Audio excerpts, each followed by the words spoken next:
One of the most abundant birds in North and Central America, mourning doves are found from coast to coast.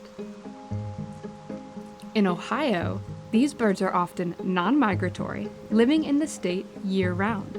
While they can be found anywhere from dense forests to grasslands, mourning doves prefer habitats such as these: open, lightly wooded, and often suburban.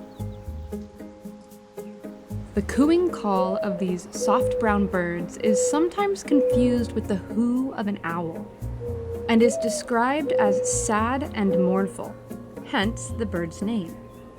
Mourning doves are also equipped with a wing whistle. Yes, that's their wings. When startled, the doves take off quickly, and the whistling sound acts as an alarm for other birds. Mourning doves can be attracted to yards with a variety of seeds: safflower, sunflower, millet, and others, presented on platform feeders or sprinkled on the ground where they naturally forage.